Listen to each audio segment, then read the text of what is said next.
Hola, tía. Hello, Iha.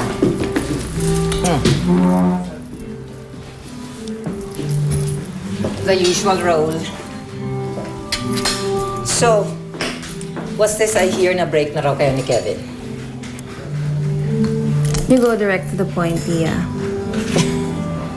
You know me, Dina. I don't beat around the bush. It's bad for business.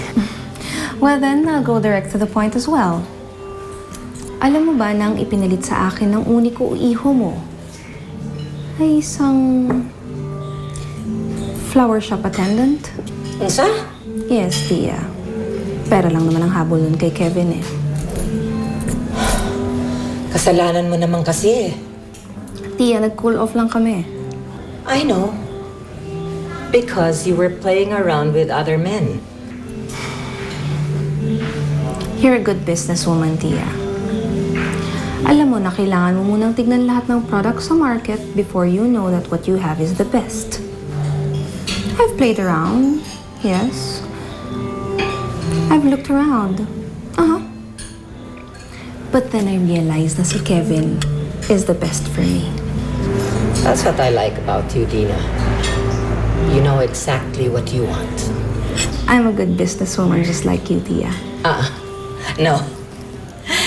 We're not alike. Kasi kung magkapareho tayo, hindi mo ako kinailangan ngayon para isolve ang problema mo. But, since gusto kita maging daughter-in-law, sige, fine. What do you want me to do? Gusto mo bang maging manugang ang isang florista? Of course not!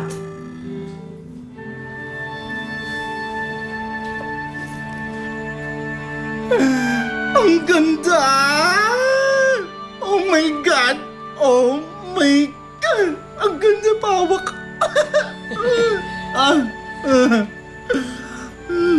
Love it! Seryoso si Kevin? Uy, friend, ako ang tatahin ng gown mo. Hindi po pwedeng hindi! Ako! Oh my God, naiiyak ako.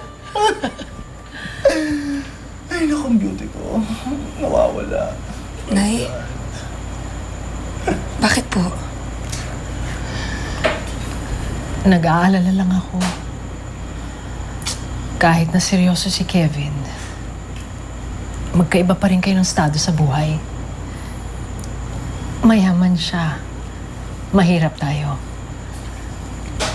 Kadalasan, yun ang nagiging ugat ng problema. Naku, mami naman, masyado kang nega. Si Cinderella ba? Nagka-problema, nagkinasal kay Prince Charming? Di ba hindi? Happy ending? Diyos ko, ganyan na istorya ni Kevin tsaka ni Stella. Fairy tale! Di ba? Kaya may chika ako sa'yo, mami. Si Stella, ipapakilala na ni Kevin sa mama niya. Kaya ikaw, kailangan social ka eh. Okay? Meron ako doon sa shop. Okay? Diyos ko, ang ganda-ganda mo. Oh my God!